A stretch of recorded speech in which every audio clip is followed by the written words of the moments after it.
প্রিয় দর্শক, আপনারা দেখছেন কালেঙ্গা পাহাড়ি জনপদ 1971 নাটক। সেই নাটকটি রচনা গ্রন্থনা পরিচালনা করছেন জনাব মোহাম্মদ নুরুল আলম সফল। এই মুহূর্তে আপনারা মঞ্চে যাকে দেখছেন পাহাড়ি জনপদ 1971 নাটকে উনি ফিরোজ মাহবুবের চরিত্রে অভিনয় করবেন। ওনার নাম আব্দুর রহিম। ওনাকে অশেষ অশেষ ধন্যবাদ। পাহাড়ি জনপদ 1971 উনি ছক্কার চরিত্রে অভিনয় করবেন। ওনার নাম ফয়জুল্লাহ আল নোমান। ওনাকে অশেষ অশেষ ধন্যবাদ।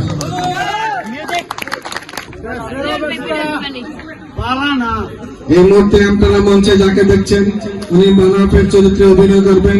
ওনার নাম রজব আলী। ওনাকে অশেষ অশেষ ধন্যবাদ। এই মুহূর্তে আপনারা মঞ্চে যাকে দেখছেন পাহাড়ি জনপদ 1971 নাটকে উনি কালামিয়ার চরিত্রে অভিনয় করবেন। ওনার নাম নাইম। ওনাকে অশেষ অশেষ ধন্যবাদ। উনি পাহাড়ি জনপদ নাটকে 1971 বাদশা মিয়ার চরিত্রে অভিনয় করবেন। ওনার নাম তহিদ। ওনাকে অশেষ অশেষ ধন্যবাদ। উনি পাহাড়ি জনপদ 1971 নাটকের সাকিব। ওনার নাম সাকিব। উনি ঘরের মালিক। ওনাকে অশেষ অশেষ ধন্যবাদ। ধন্যবাদ। আপনারা মঞ্চে যাকে দেখছেন উনি পাহাড়ি জনপদ নাটকে সহকারী পরিচালকের দায়িত্ব পালন করছেন। ওনার নাম জয়নাল আবিদিন। ওনাকে অশেষ অশেষ ধন্যবাদ।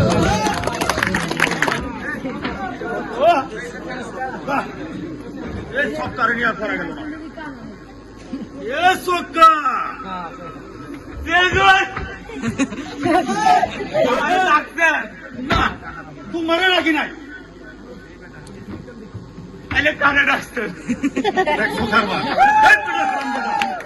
আমার কথা হল পরে কি কইতাছে কথা বুঝো।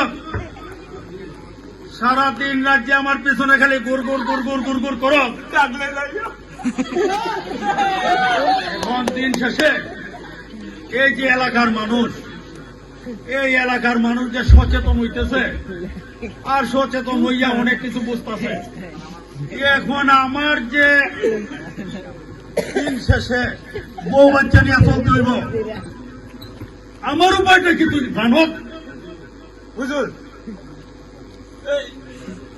পাটপাড়ি দান্দালি ছাইড়ে দিয়ে অন্য কিছু করে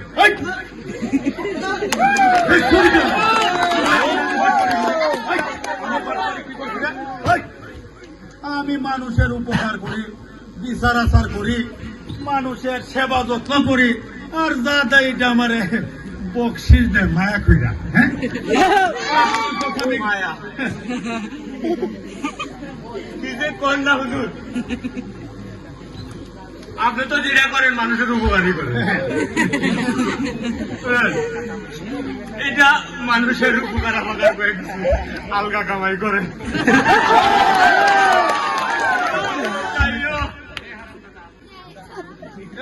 কি বলে আলগা কামাই?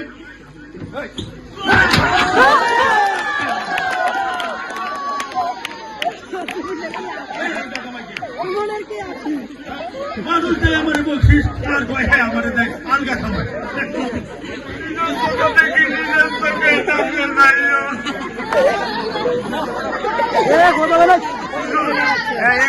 চুপ থাকো।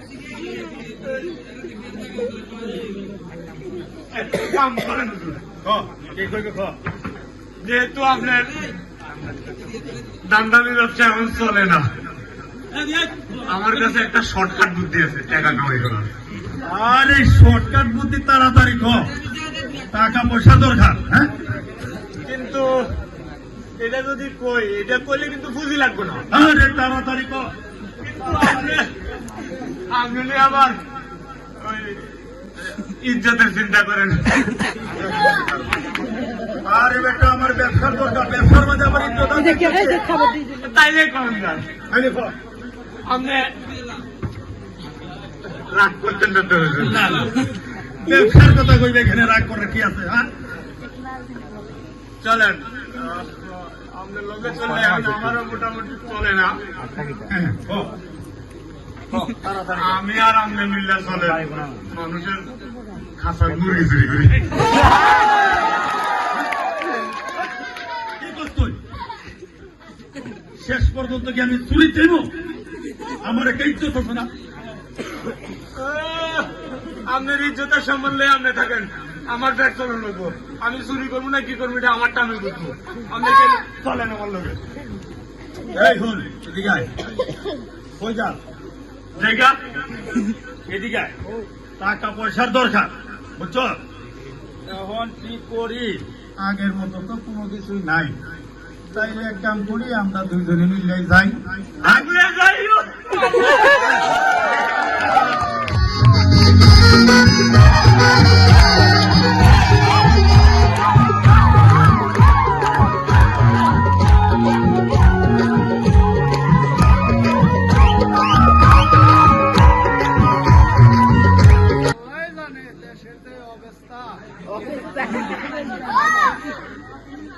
আল্লাহ জানে দেশের যে অবস্থা।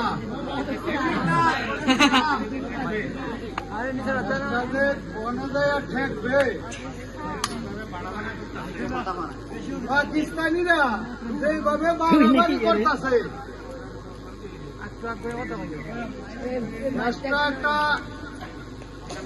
অশান্তি হয়ে যাবে। গ্রামের মানুষগুলো অশান্তি হয়ে যাবে।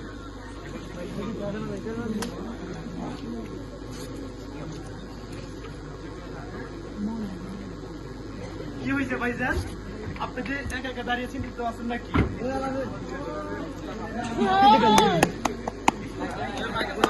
শুনলা দেশের কথাটা একটু ভাবতাছি। আজকে এটা তো শুনলাম নাকি পাকিস্তানিরা বাংলাদেশের হাতে কোনো অবস্থা করবে না। ঠিক শুনছ, এদের বাড়াবাড়ি চরম পর্যায়ে যায় পৌঁছে। বিশ্ববিদ্যালয় ছাত্ররা আন্দোলনে নামছে। শহরে খালি আগুনই জ্বলতেছে।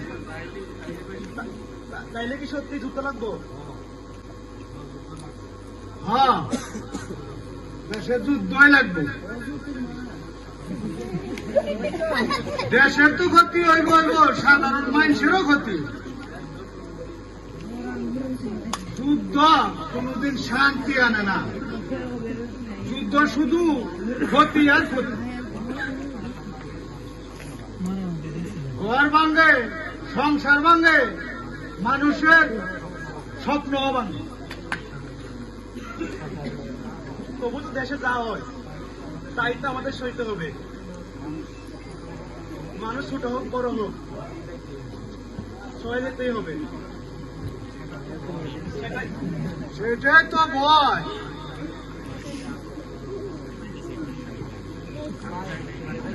আমি চাই না এই মানুষ চলুক। শুধু আমার মনে হয় আমরাও বাঁচি। আল্লাহ বড় সবাই যান, চলেন বাড়িতে যাই। হ্যাঁ, চলো বাড়িতে যাই। সামনে কি আছে আল্লাহই জানে।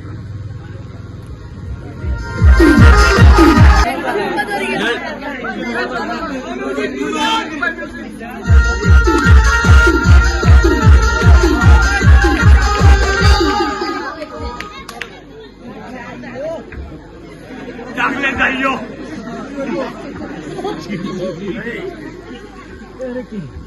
এ চক্কা, আরে এত কথা বলবেন, এত কথা বলবেন না।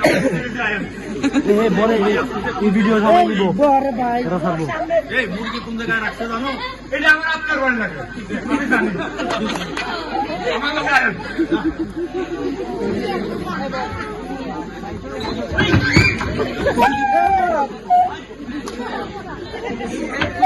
সুর সুর সুর সুর সুর।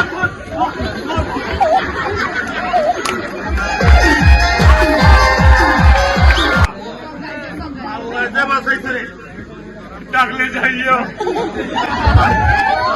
এই এলাকার মানুষ ডাকি করতে সবকিছু একেবারে নষ্ট হয়ে যাইতো। আমার গলা শুকাই যাইতেছে, ভাই আমি শরীর যেতাম। আমার কি একটা ব্যবসা দিছে, মুরগি চুরির ব্যবসা। হ্যাঁ? মুরগি তো পাইলামই না, ইজ্জত যাইতো যদি ধরতে পারতো। আল্লাহ যে বাঁচাইছে, আল্লাহ। আরে হুজুর, খালি আপনি মুরগির কথা ভাবলেন, দেশের যে অবস্থা শুরু হয়েছে খবর রাখেন নি কিছু? দেশের আমার কি হয়েছে? হ্যাঁ? আরে দেশের যুদ্ধ শুরু হয়ে গেছে। আরে সারাটা শহর দাঁড়ায় দিতেছে। আরে দেশে যদি যুদ্ধ শুরু হয় তাইলে লস টাকার আর লাভ পান। হ্যাঁ? লাভ যদি হয় তাইলে আমাদের হইব। এটা আমি জানি, আপনি কোন শুরুতের মানুষ। এই, কিছু কইছ? না,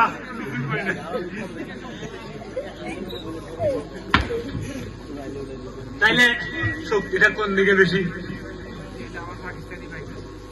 ব্যাপারটা হইল শক্তি যদি দেখায় তাইলে আমার পাকিস্তানি ভাইদের শক্তি বেশি। হ্যাঁ, এর লোকে আমার টাকা দরকার। আরে দাউরাবি রে। কি কইলে? না কিছু না। ঠিক আছে, আমরা এখন হাত মিলে চলে না। আরে লোকে তো আমরা হাত মিলাইমো, ঠিকই আছে। হ্যাঁ, আর এই যে মনে কর বেশি চালাক যারা আছে এরাই তো দুইটা পয়সা খামাইবো, আর যারা বেশি সাদা সিধা মানুষ, বুঝতে তো, যেমন আব্দুল মোনাফ হেডম্যান, কি কম একেবারে সাদা সিধা মানুষ, এই দেশের মধ্যে মানুষের বিচার দেয় কিন্তু চালাক। এই বিচার আচার করতে চায়, মানুষের ন্যায় বিচার কইরা দেয়, মানুষের মায়া বসায়, হ্যাঁ, কত কিছু করে। যদি তারা সুযোগে একবার যদি সুযোগ করতে পারে, ঠিক আছে? হ্যাঁ, পাকিস্তানি ভাইগো হাতে তুলে দেওয়া দরকার। তাইলে আমরা পুরস্কারও পাবো, এলাকাও ঠান্ডাইব, আর যদি মাথা সানা দিয়ে উঠতে পারে না, বুদ্ধি কম, এখন আমরা এই মনের কথা কইছ, আমি তো সবসময় মনে করি। তাইলে আয় যাই। হ্যাঁ, চলেন।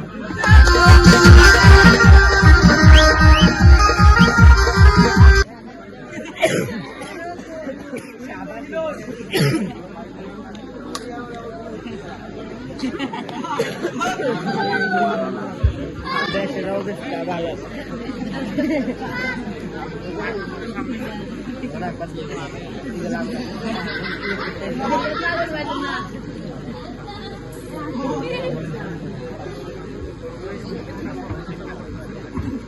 ভাইজান, আপনাকে দেখে আজকে বড় চিন্তা লাগতেছে।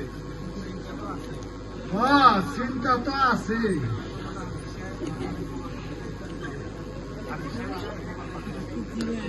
আজিজ সাহেবের লগে আমার কথা হয়েছে, আজিজ সাহেব আমার কিছু খবরও পাঠাই।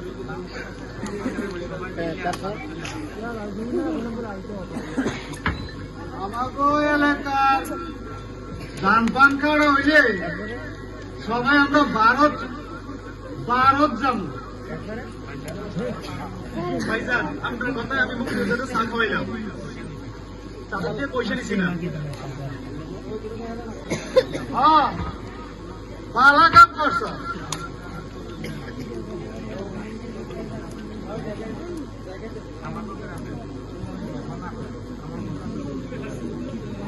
আমাগো এলাকার কবির মিয়া, কুকুর মিয়া, কস্তুবা মিয়া, তুফাই, রুকমান মিয়া,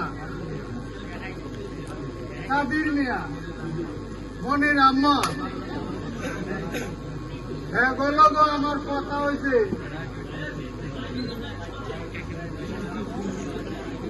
একে একে সবাই আমরা মুক্তিযুদ্ধ নাম তারা যে চলে যায়, এলাকার সরকারি কাজকর্ম কে সামলাবে?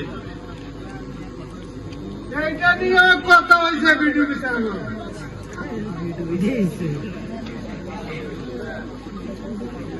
এতদিন দেশে যুদ্ধ চলব, এতদিন সরকারি কাজ না। এই খবর যে পাকিস্তানের জানে, আপনাদের তো খবর হইব।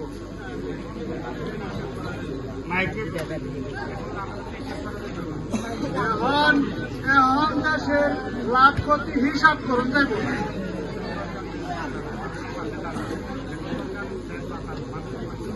এখন কাম দেশ বাঁচানি আর মানুষ বাঁচানি।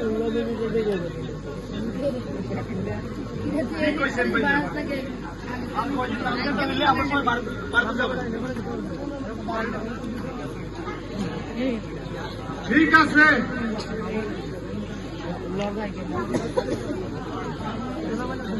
আমি শহরে যাইতেছি, পশ্চিম হাওড়ে যাইতেছি, তুমি বাদ যাও।